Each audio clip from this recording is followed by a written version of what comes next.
por qué dije lo que dije. Bueno, ahí está, en la pantalla. Esta semana el Señor puso en mi corazón el texto de Mateo capítulo 10, versículo 8. Y el contexto de ese capítulo 10, que se lo recomiendo leer, no es sobre eso que voy a predicar esta noche, pero se lo recomiendo leer. Es el contexto de Jesús enviando a sus discípulos a predicar acerca del reino, ¿sí? A predicar acerca de lo que Él había traído de parte del Padre. Y después de las instrucciones que Jesús le dio a aquellos que lo seguían, diciéndole que liberen a los endemoniados, que salven a los enfermos, ¿sí? Que salven a los perdidos, Jesús termina el texto diciendo: ustedes recibieron de gracia, así que den de gracia también. Y a partir de ese texto empecé a tomar algunas notas y escribir algunas cosas que venían a mi mente, a mi corazón, que tienen que ver justamente con esto. Y toda la semana daba vueltas en mi cabeza esto, ¿no? Quizás me estoy apartando un poco de lo que veníamos predicando los domingos, pero evidentemente tiene que ver con lo que Dios quiere hacer con nosotros en este tiempo. Y sobre todas las cosas, trabajar en nuestro corazón, el ser una iglesia y ser hijos suyos, generosos, bondadosos, con iniciativa de dar, ¿sí? De soltar, y sobre todo hijos de nuestro Padre Celestial que reconocen que lo que tienen lo recibieron de parte de Él. Por eso Jesús le dijo: ustedes ya recibieron de gracia, no se lo merecían. Les está hablando acerca de ese poder que Jesús puso sobre los discípulos, un poder para sanar, un poder para liberar, un poder para anunciar tremendo reino de Dios. Ese poder, Jesús les recuerda, ustedes lo recibieron de gracia, no se lo merecían, sino que a Dios se le ocurrió poner en ustedes ese poder. Es como que Jesús le está diciendo: nunca se olviden cuál es la verdadera razón de por qué en el corazón de todo hijo de Dios hay poder. Hay poder por gracia de Dios. Entonces, ya que lo recibimos de gracia, ya que no lo merecíamos y quizás en la mayoría de los casos ni siquiera lo pedimos, entonces ahora Jesús dice: vayan y den de gracia también. Den a los que ustedes piensan que no se lo merecen, den a los que no piensan nada, a los que no conocen, a los que conocen, a todos, den de gracia, den de gracia. De la misma forma en la que recibieron, den de gracia. El domingo pasado, hablando de que todo tiene un propósito en la vida, no sé cuántos estuvieron el domingo pasado, ya creo que pronto estarán los videos en el canal para que los puedan ir viendo. Venimos con algunos mensajes un poquito atrasados. Pero el domingo pasado hablamos acerca de eso, ¿no? De que todo tiene un propósito y nada de lo que vivimos queda sin recompensa de parte de Dios, sin que el Señor lo vea, lo reconozca y haga algo al respecto. Pero todo tiene un propósito en nuestra vida. Entonces, hablando de ese tema, yo les contaba acerca de Moisés, ¿sí? Y les dije que según lo que vemos en la Biblia, no fue un descubrimiento mío, lo vemos ahí en la palabra, ¿no? Como que a Moisés de la noche a la mañana le cambió la vida, ¿no? O de la mañana a la noche, no sé bien cuándo fue que él termina asesinando al egipcio. Si no saben de qué estoy hablando, lean la historia, ¿sí? Pero el domingo pasado lo hablamos. En algún momento de un día, él creyó que podía hacer uso del poder que Dios había puesto sobre él y decidió matar a un egipcio. En ese momento cambió su vida. Lo que estaba sucediendo, como le dije yo también el domingo pasado, él se estaba cambiando de escuela, ¿no? En ese momento Dios lo estaba cambiando de escuela. Moisés no sabía. Moisés había aprendido un montón de cosas en el palacio, pero había otras tantas, quizá más todavía, que tenía que aprender en otra escuela, porque Dios necesitaba enseñárselas personalmente para que realice la tarea que Dios le había llamado a hacer. Así que ese día la vida de Moisés cambió porque cambió de escuela, ¿no? ¿Cuántos de ustedes en algún momento se han cambiado de escuela y les cambió la vida? Algunos para bien, otros para mal, otros más o menos, pero vieron que hubo cambios, ¿no es cierto? Algunos cambian de la secundaria a la universidad y eso es un cambio terrible, increíble. Algunos inclusive en ese cambio tienen que mudarse de ciudad, como me pasó a mí, ¿no? De la noche a la mañana uno se encuentra en ámbitos totalmente desconocidos, en los cuales no experimentó nunca. Eso le pasó a Moisés en la escuela del palacio. Dijimos el domingo pasado, él vestía preciosas y costosas sandalias y caminaba por pisos de porcelana cara, pero él tenía que aprender a caminar en la arena caliente del desierto. Faltaba eso para cumplir con su propósito. Dijimos que en la escuela del palacio él aprendió geografía con los planos que los sabios de Egipto habían dibujado, pero él tenía que aprenderse los recovecos del desierto para poder después guiar al pueblo de Dios. En la escuela del palacio alguien estaba para cuidarlo, para defenderlo, para salvarlo de toda alimaña, dijimos el domingo pasado, pero él tenía que aprender a manejar las serpientes del desierto para poder defender a su pueblo. Dijimos que en la escuela del palacio él aprendió el lenguaje de la corte.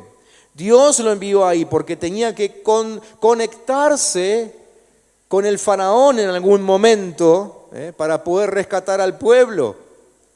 Pero Moisés también tenía que conectarse con el mismo pueblo y para eso tenía que aprender acerca de la vida con trabajos pesados.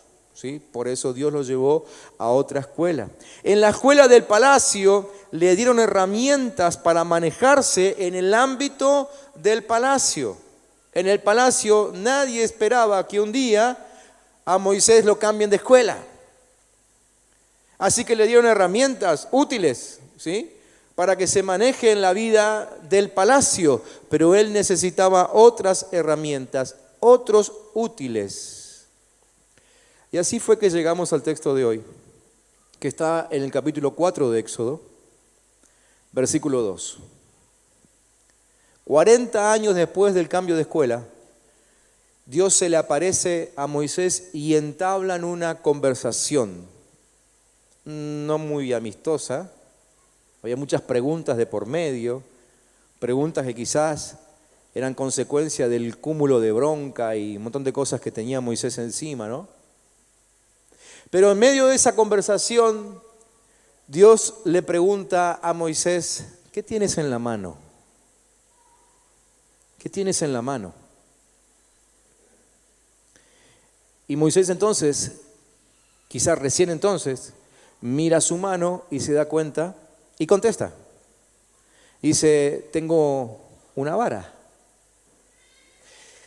Cualquier pastor de aquel tiempo, y sobre todo el que andaba cuidando ovejas en esa zona desértica y desértica montañosa, andaba con una vara en la mano. Y eso era lo que Moisés tenía, ¿no? Y entonces me puse a pensar acerca de la vara y digo, cuán insignificante puede ser ese pedazo de árbol, pero al mismo tiempo, en un terreno como ese, prácticamente imprescindible, ¿no?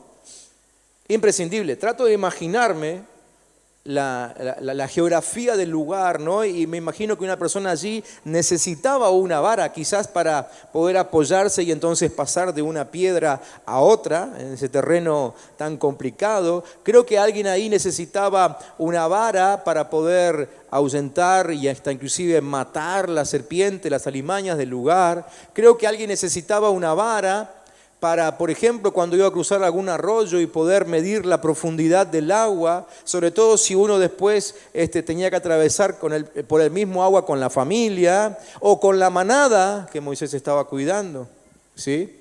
Con el palo, quizás él también se armaba un escondite en las noches de tormenta, ¿no? Quizás atravesaba algunos palos ahí y usaba la vara para armarse una especie de refugio, ¿sí?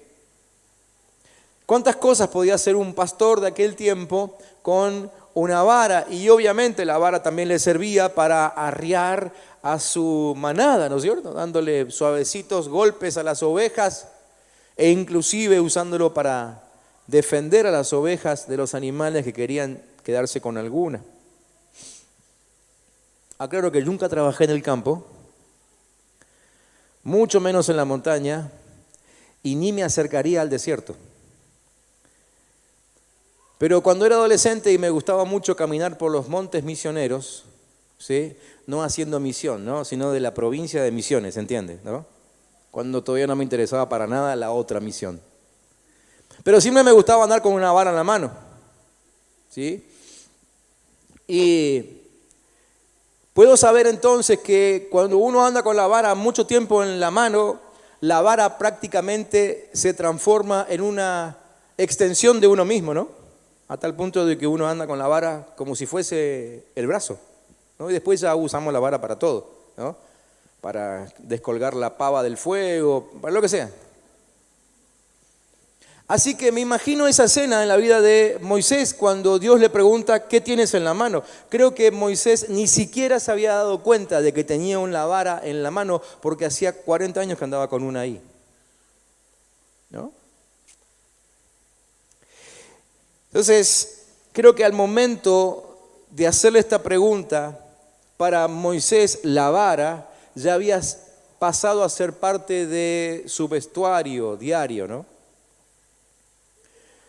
Y lo que Moisés menos imaginaba es que esa vara Dios la iba a utilizar para salvar al pueblo. El texto del versículo 2 en adelante sigue diciendo, sigue mostrando esa conversación, ¿no? Cuando Moisés le dice, lo que tengo en la mano es una vara, Dios le dice, bueno, con esa vara vas a hacer grandes señales, prodigios, milagros delante de Faraón. ¿Sí? Así que si bien una vara era imprescindible en aquel tiempo para sobrevivir, pero la verdad es que una vara era absolutamente reemplazable. Es decir, nadie se encariñaba con su vara, ¿no? Las varas, supongo yo, que como las de ahora, se solían romper y entonces uno simplemente buscaba otra. No encontrabas nunca a nadie llorando por su vara, ¿sí? Pero ahora Dios le está diciendo que aquello que para él había sido algo al mismo tiempo útil, pero al mismo tiempo como algo que pasaba desapercibido, eso era lo que Dios quería usar para liberar al pueblo. Además, el contexto de la historia de Moisés en ese tiempo es como tampoco que ayudaba mucho, ¿no? Si hubiese sido unos años antes, Moisés hubiese pensado que algo tenía encima para rescatar al pueblo. Bueno, esa fue la razón por la cual terminó matando a un egipcio. Pero después de 40 años en el desierto, donde tuvo que huir, sirviendo a su suegro, sin posesiones propias, ¿no? Trabajando y cuidando el ganado de otro, andando todo el tiempo solo por el desierto, viendo a su familia, quién sabe cada cuánto, ¿no? Lo que menos pensaba él es que tenía algo para servir a Dios. Y mucho menos que ese algo era la vara, ¿no? La vara. Obviamente que mi intención con lo que les estoy contando a ustedes y tratando de meterlos en la escena y hacer que se imaginen un poco cómo era la vida de Moisés, no tiene como intención aprender la vida de Moisés. Pueden aprender mucho más en una enciclopedia o en Wikipedia o en algún libro por ahí, ¿no? O en la Biblia. Mi intención es tratar de ver cómo muchas veces nosotros nos parecemos a Moisés, en el sentido en que en nosotros, en nuestra mano, tenemos lo que Dios puede usar poderosamente para ministrar a otros y no nos damos cuenta. O no lo tenemos en cuenta. Quizá nosotros muchas veces nos encontramos en situaciones parecidas a la de Moisés, ¿no? Nos sentimos insignificantes, como Moisés en ese momento en que Dios se le presenta allí en la zarza. Como Moisés quizá pensamos en algún momento que nuestra oportunidad ya pasó. Yo creo que Moisés pensaba eso, ¿no? después de la macana que se mandó con el egipcio. Como que la oportunidad ya pasó, como que se cometió un error y perdimos la oportunidad de nuestra vida. Ahora el contexto es diferente. Mi aparente riqueza desapareció. Moisés pensaba que tenía algo en sí, algo de poder, algo de riqueza había en él el día que estaba matando al egipcio. 40 años después esa idea había desaparecido y él creía que ya no tenía nada para servir a Dios. Absolutamente nada. Creo que Dios esta noche nos llama la atención sobre lo que hay en nosotros y nos dice, como le dijo a Moisés, ¿qué tienes en tu mano? ¿Qué tienes en tu mano? ¿Qué es lo que hay en tu vida que ya pasó a ser parte de la escenografía diaria, ¿no? ¿Qué es parte de tu vida, lo cual ya te acostumbraste porque lo ves, lo sentís, lo lees, lo escuchás todo el tiempo? A lo que no le estás prestando atención, pero Dios quiere usar para servir a otros. Y entonces empecé a pensar en cómo y dónde comenzaron muchos grandes ministerios y aún grandes empresas, ¿no? Cómo comenzaron casi de la nada, cómo comenzaron con muy poco, con situaciones insignificantes. Me acordaba del evangelista Anacondia que tuvimos hace poco aquí predicando entre nosotros. Él empezó con una pequeña ferretería y orando por los enfermos en un hospital. Y fíjense el ministerio que tiene hoy. Pensaba en el pastor Claudio Freyson, ¿sí? Porque lo conocí hace muchos años atrás cuando él todavía contaba acerca de la iglesia poderosa que tenía, compuesta de 4 ancianitas que a la mitad del sermón se le dormían siempre. Y hoy es pastor de una de las iglesias más grandes de Argentina y quizá de Latinoamérica, ¿no? Pensaba en Dante Gebel, yo sé que muchos de ustedes siguen a Dante Gebel, ¿no? Cuando todavía vendía organitos en Todo Música, ¿sí? Allí en la calle Talcahuano en Buenos Aires. Grandes ministerios hoy, tremendos, pero que comenzaron con algo que parecía en aquel tiempo insignificante, ¿sí? Es que con Dios siempre tenemos recursos suficientes para lograr nuestros objetivos, siempre. Dios nos quiere usar para cumplir su propósito. Dios no pide que tengamos dinero ni posesiones materiales. Dios eso lo suple. Dios suple nuestro andar diario. Y con seguridad, esta noche podría decírtelo con base en esta palabra, de que Dios ya puso en vos lo que quiere usar para servir a otros. Y para que se cumpla tu propósito. Ese propósito por el cual Dios te creó. ¿Todos saben que Dios nos creó con un propósito? ¿Sí? ¿Todos saben que no es que Dios dijo, bueno, hagamos un montón de gente y que cada uno viva lo que quiera? No. Dios te creó con un propósito específico. Y hasta que no cumplas ese propósito, Dios no piensa llevarte a su presencia. Así que no hagas planes para irte a su presencia antes de que se cumpla tu propósito, porque si no, puede ser que tengas problemas cuando llegues allí a la puerta del cielo. ¿Sí? Todos tenemos un propósito por el cual fuimos creados y Dios quiere usar lo que tenemos en nuestra mano para servirle. Dios le dijo a Moisés, tomarás en tu mano esta vara, versículo 17 del capítulo 4, tomarás en tu mano esta vara con la que harás las señales. La misma vara. No sé si es que la había reemplazado en los últimos 40 años. Puede ser que sí, puede ser que no. No tenemos ese detalle. Pero lo que sí sabemos es que eso era parte de la vida diaria de Moisés. Y Dios le dijo, con eso, con lo que convivís todo el tiempo, vas a hacer las señales delante de Faraón. Y no es el único caso de la Biblia. Me noté algunos otros casos, como por ejemplo Gedeón. ¿Se acuerdan de Gedeón? Pueden leer su historia en Jueces capítulo 6. El pueblo otra vez estaba oprimido, ya no cautivo como en tiempo de Moisés, pero oprimido, muy oprimido. A tal punto de que Gedeón, como casi todo el mundo en Israel, se escondían para hacer lo que tenían que hacer, porque no querían que sus enemigos los descubran. Gedeón estaba escondido el día que llegó un ángel y le dijo, con tu fuerza, con tu carácter, vamos a vencer a los enemigos. Así que lo que Gedeón tenía encima era un carácter, una fuerza. ¿Sí? No voy a entrar en detalles sobre la vida de Gedeón, pero aparentemente Gedeón, como buen adolescente, porque era el menor de la casa, probablemente era un chico de 17, 18 años en ese momento, era medio contestón, ¿no? Respondón, no sé cómo lo dicen en tu casa. Así que cuando el ángel se le presentó, inmediatamente contestó, como hacen los adolescentes, ¿no? Y Dios le dijo, con esa fuerza, con ese carácter, te voy a usar. Y así fue. Y Gedeón libró al pueblo de Israel luchando contra un ejército de 120,000 soldados bien armados. Y él estaba acompañado solamente de ¿cuántos? ¿Se acuerdan? 300. Que ni armas tenían. Es que no hacía falta armas. Dios los llamó para que pelee con su carácter, no con armas. Dios no le señaló una espada, Dios le señaló su carácter. Y ese carácter fue el que le permitió elegir 300 hombres valientes con los cuales vencieron a sus enemigos.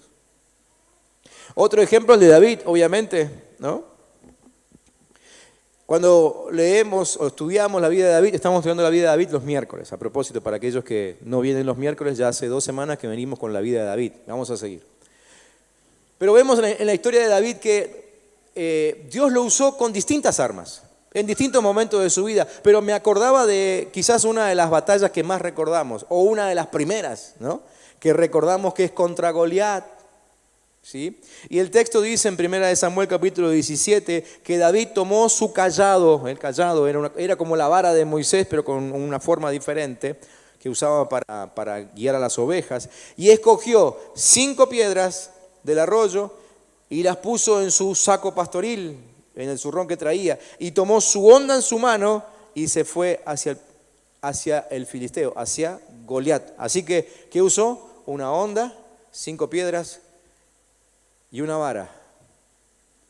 Y con eso venció a Goliat. Lo que tenía en la mano, lo que sabía usar. Y ustedes saben la historia, deben haber visto por ahí en televisión alguna teatralización, ¿no? De esa historia y de cómo Saúl le ofrecía otras armas.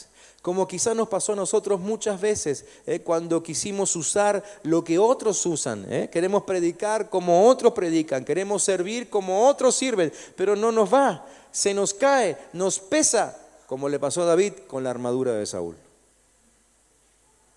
Pero David venció a su enemigo con lo que tenía encima, con lo que tenía en la mano, con lo que convivía. Me acordaba de aquella viuda en los tiempos de Eliseo, segundo libro de Reyes, capítulo 4. Una viuda que se cruzó con el profeta y justo, ¿no? Qué casualidad que se encontraron ahí. Estaba yendo a dejarse morir porque, bueno, había quedado viuda y había empobrecido tanto que ya no le quedaba nada para vivir. Así que iba a hacer lo último que tenía y se iban a dejar morir. Y entonces el profeta Eliseo le preguntó qué tenía en la casa y ella dijo, no tengo nada excepto una vasija de aceite. En realidad tenía mucho porque en aquel tiempo no era común tener aceite en la casa. Era algo muy costoso. Hoy todos tenemos aceite en casa. Cuesta conseguirlo, comprarlo, pero tenemos, ¿no?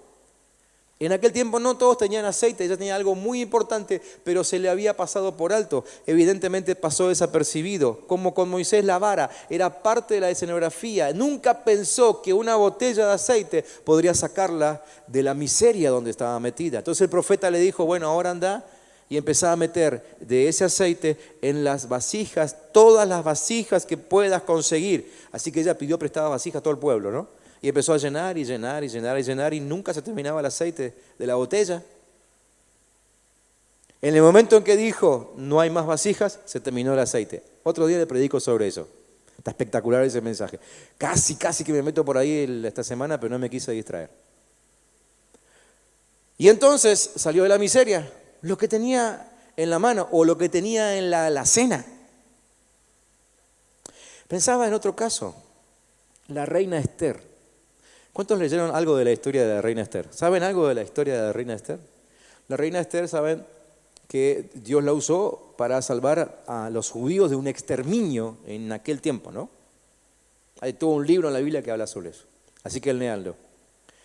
Y uno diría, bueno, pero la reina Esther, la reina, era una reina, tenía todo a su favor, o sea, la reina tenía muchos recursos, pero no. Cuando uno lee la historia se da cuenta de que la reina, a pesar de ser reina, no tenía muchos recursos. No era la reina, digamos, como los reyes que hoy por ahí vemos, los de España, ¿no? Una cosa así. No, esta reina era una reina pobre, vivía en el palacio, pero ella no tenía nada. ¿Y saben qué usó la reina? ¿Qué tenía la reina para salvar a su pueblo? Cuando yo se lo diga, muchos de ustedes aquí, no solamente mujeres, sino hombres también me van a decir, yo también tengo eso. ¿Saben qué tenía la reina para salvar al pueblo de Israel? Una cena. Una cena.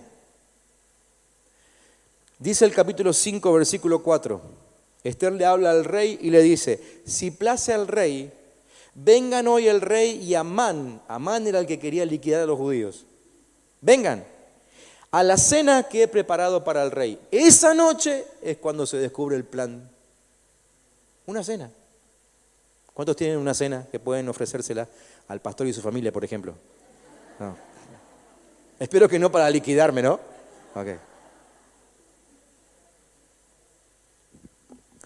Pero podríamos seguir, creo que toda la noche y hasta mañana, encontrando hombres y mujeres a quienes Dios usó con cosas que tenían a la mano. Con un poco de creatividad. Y en otros casos con cosas que, pasaban desapercibidos para ellos porque era parte de su vida cotidiana y nunca se dieron cuenta de que eso era justamente lo que Dios quiere usar. Esta historia que leímos de Moisés y todas estas son historias que hablan acerca de fe, ¿no? Pero siempre la Biblia dice que la fe requiere acción. La fe requiere acción, ¿sí?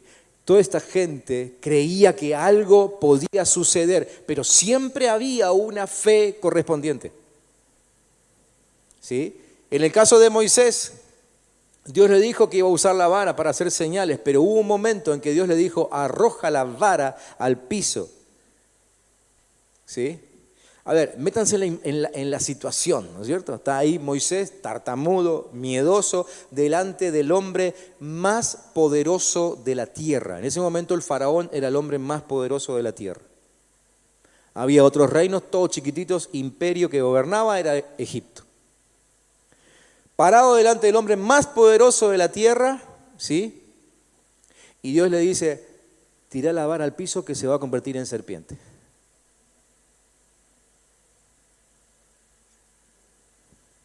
Díganme, ¿cuántos de ustedes alguna vez escucharon una voz diciéndoles, hace esto y va a suceder esto otro? ¿Cuántos alguna vez? Dígame si alguna vez no nos cruzamos con alguien en silla de rueda o con alguna disminución por ahí, ¿no? Pasaste por al lado, lo viste de lejos y sentiste una voz que te decía, anda a llorar y va a ser sano. Y no fuiste, como yo. Mirá, me pasó. ¿Sí? Es que hay una acción que tiene que ir acompañando la fe que decimos tener. Moisés tuvo que tirar la vara, David tuvo que juntar las piedras, la viuda tuvo que echar el aceite en las vasijas, salir a pedir vasija a todo el mundo. El día anterior se despidió de todas las vecinas, dijo, chicas, nos vemos arriba, me muero, ya mañana me mato. Y ahora al día siguiente está pidiendo vasija. Toda fe requiere una acción. Toda fe requiere una acción correspondiente. Santiago, que escribe una de las cartas del Nuevo Testamento, dijo que la fe sin obras, ¿es qué cosa? Es muerta. La fe sin obras es muerta. Y en ese contexto él está hablando acerca de una persona necesitada, ¿no? Alguien que llega, un indigente que llega sin alimento y sin ropa. Y él pone ese ejemplo, dice, si ustedes solamente le dicen, le dan un golpecito en la espalda, le dicen, anda tranquilo que Dios te va a bendecir, pero no suplen su necesidad, esa fe es una fe muerta. La fe requiere de acciones que condigan con lo que nosotros creemos, con lo que nosotros decimos creer, por lo menos. Si no nos quedamos a mitad de camino y nada sucede. ¿Cuántos de ustedes creen que tienen a Dios dentro suyo? A ver, juéguense ahora. ¿Cuántos creen que tienen a Dios adentro suyo? ¿Cuántos creen que tienen un Dios poderoso dentro suyo? ¿Cuántos creen que tienen adentro suyo un Dios poderoso que además los quiere usar? ¿Y cuál es la acción que piensan encarar para demostrarlo? Lo que creemos tiene que convalidar con lo que hacemos. No quiero preguntar esta noche, pero piénsenlo ustedes en la semana. Piensen si las acciones diarias, las acciones horarias de cada hora de ustedes, condicen con el Dios poderoso que dicen tener dentro de ustedes. La verdad que espero que sí. Pero yo mismo me encuentro muchas veces con que lo que digo no condice con lo que hago. Hay un buen ejemplo de una acción correspondiente detrás de la fe cuando Jesús planea alimentar a la multitud. ¿Se acuerdan de la alimentación de los 20.000 o de los 5.000? En realidad dice 5.000, pero eran como 20.000 contando mujeres y niños, que está en Mateo capítulo 14. Los discípulos se acercaron a Jesús y le dijeron, esta gente tiene que estar hambrienta. ¿Sí? ¿Cómo los vamos a alimentar? ¿Cómo vamos a alimentar a todas estas personas? Solamente tenemos 5 panes y 2 peces. ¿Y Jesús qué dijo? Jesús dijo, tráiganme lo que tengan. Tráiganme lo que tengan. Esta noche el Señor les dice a cada uno de ustedes, me lo dice a mí, tráiganme lo que tengan. ¿Qué tenés? ¿Cuántos de ustedes están preocupados por la situación de la gente que los rodea? ¿Sí? Es más o menos lo mismo que le pasó a los discípulos. Yo creo que los discípulos estaban preocupados, yo creo que no estaban verseando en ese momento, yo creo que estaban preocupados porque habían visto, toda esa gente habían dado todo el día con ellos y algunos venían del día anterior. Así que yo creo que hay sinceridad en los discípulos cuando le dicen, Señor, esta gente debe tener hambre. Yo creo que ellos sinceramente estaban preocupados por la situación de la gente que los rodeaba. Como también creo que lo deben estar ustedes. Yo creo que ustedes deben estar preocupados, no sé si por toda la gente que les rodea, pero por algunos seguro que sí, ¿no? Esta noche el Señor nos dice a todos, frente a esa preocupación, Jesús dice, tráigame lo que tengan. Y ustedes ya saben lo que pasó, ¿no? ¿Qué son 5 panes y 2 peces para 20.000 personas? Nada. No alcanzaba así, no alcanzaba ni una miga para cada uno. Y si alcanzara, nadie estaría satisfecho. Pero cuando Jesús dice, tráiganme lo que tengan, es porque tiene planes de usar lo que tenés. Es porque tiene planes de multiplicar lo que tenés, pero se lo tenés que llevar.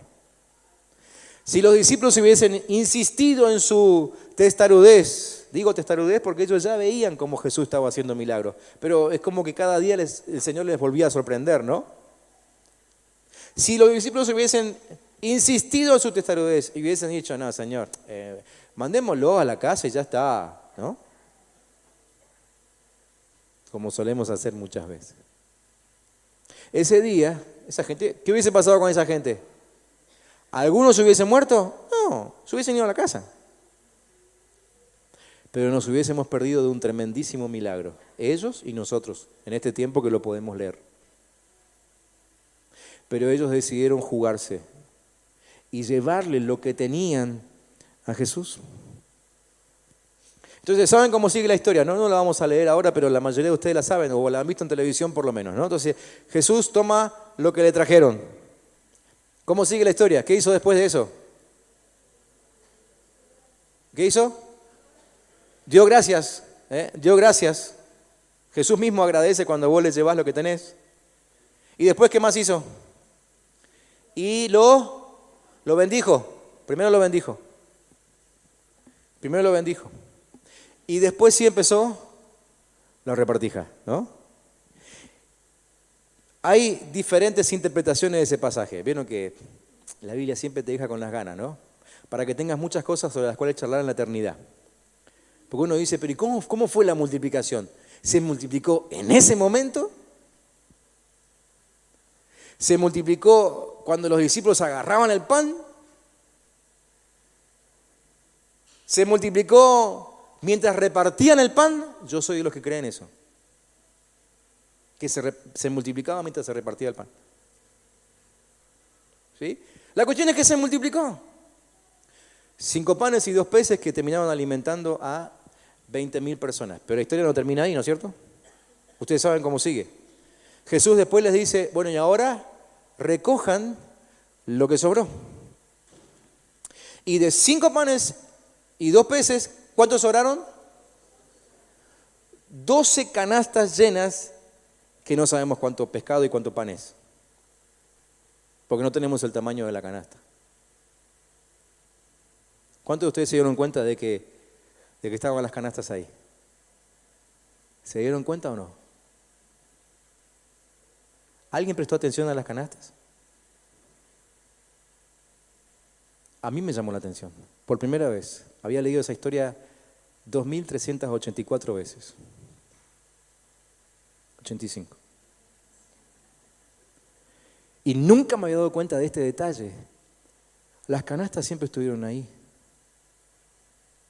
Las canastas siempre estuvieron ahí.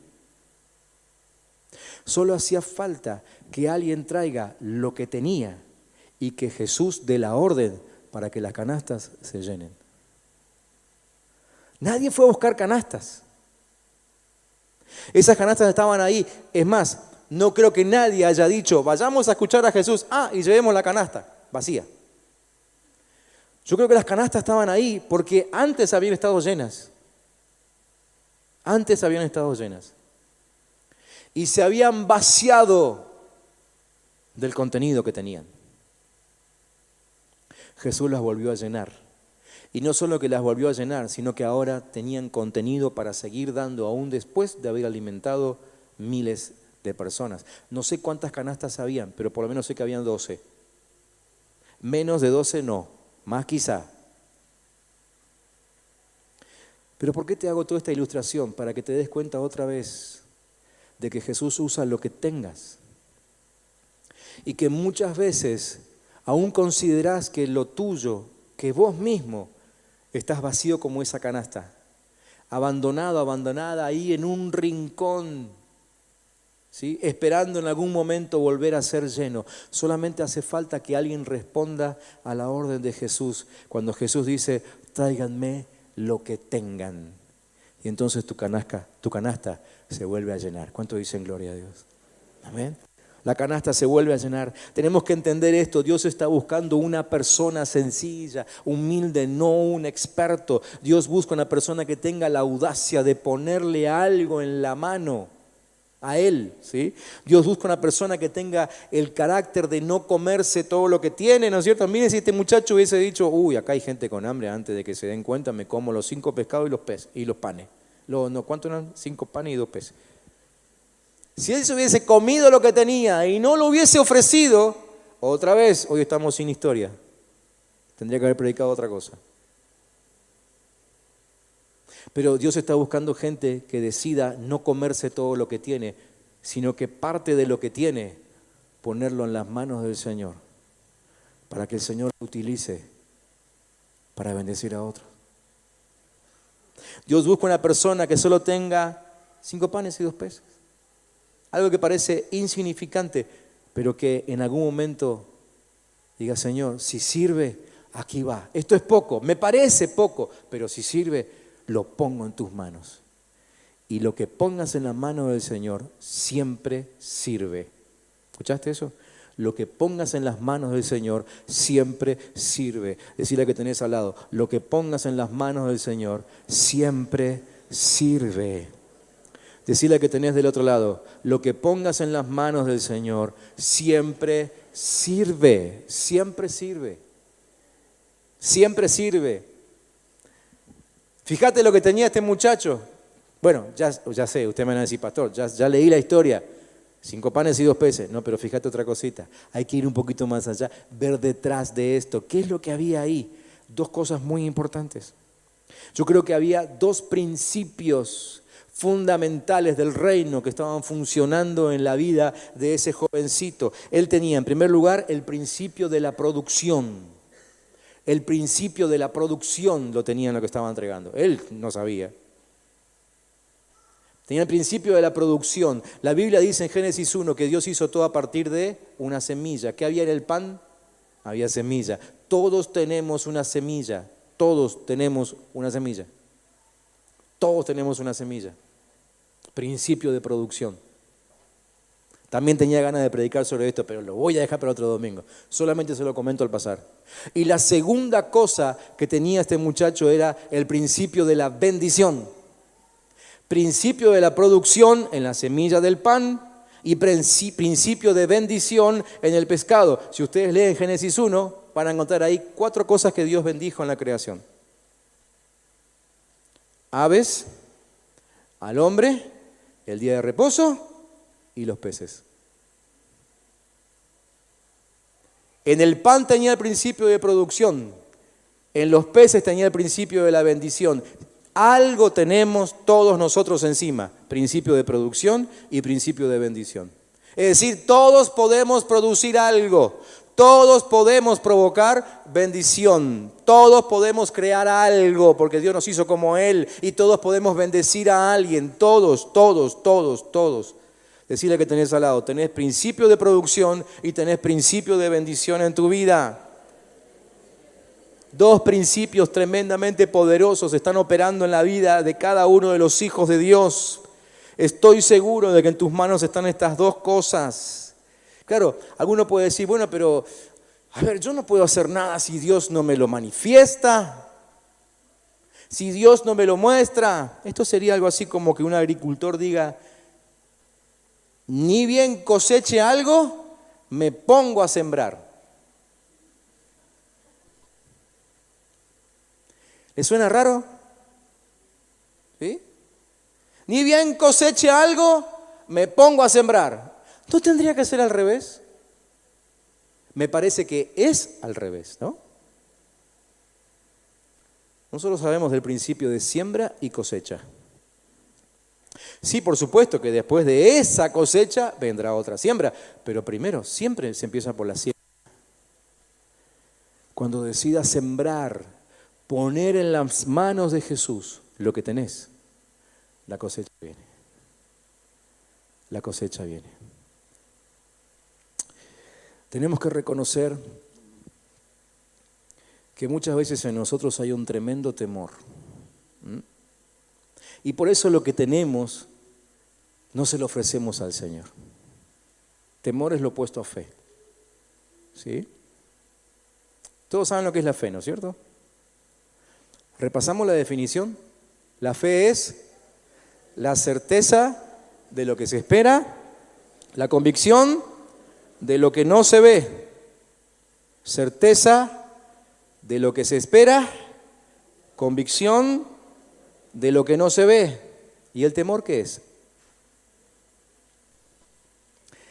¿Podríamos usar la misma definición para no tener que andar memorizando 2? A ver, digan conmigo, el temor es la certeza de lo que se espera y la convicción de lo que no se ve. ¿Sirve o no sirve? Fe y temor se definen igual. Entonces, ¿qué viene a ser el temor? Agárrate porque lo que te voy a decir ahora va a sonar feo, duro. ¿Saben qué es el temor? No me levanten la mano, pero yo les pregunto, ¿cuántos de ustedes tienen temor? No me levanten la mano. Ustedes saben si tienen temor a algo. Ahora les voy a decir lo que es el temor. Temor es fe en el diablo. Eso es temor. Temor es fe en el diablo. Entonces, cuando tengo temor de dar lo que hay en mí para que Dios lo use al servicio de otros, en realidad lo que estoy expresando es fe en el diablo. Cada vez que Dios viene y me pide que haga algo, cada vez que Dios viene y me dice, pero yo ya te llené, usa lo que tenés, y yo sigo diciendo no porque tengo miedo, lo que estoy expresando es fe en el diablo. ¿Cuántos aquí quieren tener fe en el diablo? Oh. No solamente que suena feo, es horrible. Pero eso es lo que pasa cuando permitimos que el temor se apodere de nosotros y no le damos al Señor lo que Él ya puso en nosotros. Porque Él puso en nosotros producción y bendición. Pero Pablo, el apóstol, nos enseña que Dios no nos dio un espíritu de cobardía, sino que nos dio un espíritu ¿de qué? De poder, de amor y de dominio propio. ¿Sí? Segunda de Timoteo 1:7 para los que toman nota. Así que te pregunto esta noche, ¿qué tenés en tu mano para dar? ¿Qué es aquello, parte de tu vida diaria, con lo cual podrías servir al Señor? ¿Qué es aquello que ya pasó a ser parte de tu escenografía, de tu contexto, ¿sí? Pero con lo cual podrías servir al Señor? ¿Será un don? Quizá una habilidad que pensaste o que sabes que siempre la tuviste. ¿Será un oficio, tu profesión? ¿Será tiempo? ¿Será dinero? ¿Qué es lo que tenés en tu mano? El Señor te pregunta, ¿qué tenés en tu mano? Me gustaría que cierres tus ojos, porque si te mirás la mano, yo sé lo que vas a ver en este momento, pero quiero que lo mires con ojos espirituales, que cierres los ojos físicos, pero empieces a ver tu mano con ojos espirituales. Y empieces a mirar en tu mano, en tu corazón, en tu mente. ¿Qué es lo que Dios te dio? ¿Cuál es tu característica? ¿Cuál es tu habilidad? Acordate de los ejemplos que te di hoy. En el caso de Moisés, una herramienta. En el caso de Gedeón, un carácter.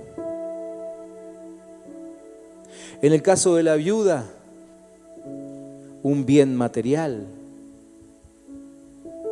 En el caso de la reina Esther, tiempo, creatividad.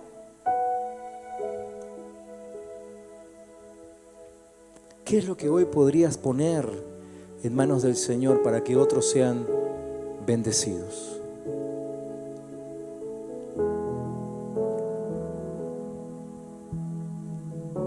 Estamos aquí en la tierra para servir a Dios, para extender su reino, para establecerlo, para ser discípulos, para sanar, para liberar, para alcanzar a los perdidos. ¿Qué de lo que tenés y lo que estás viendo ahora podrías poner al servicio del Señor para lograr eso?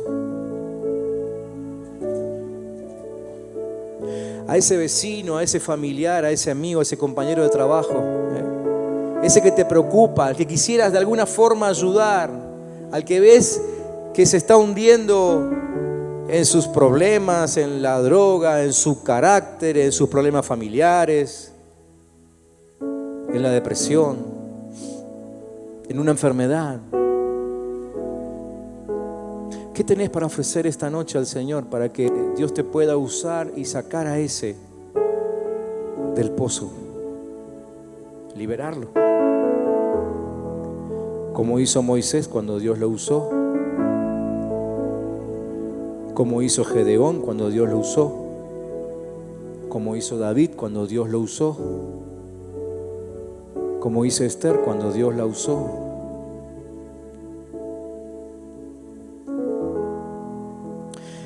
esta noche va a ser una noche de consagración, de ofrenda, donde el que sienta que tiene algo para dar a Dios,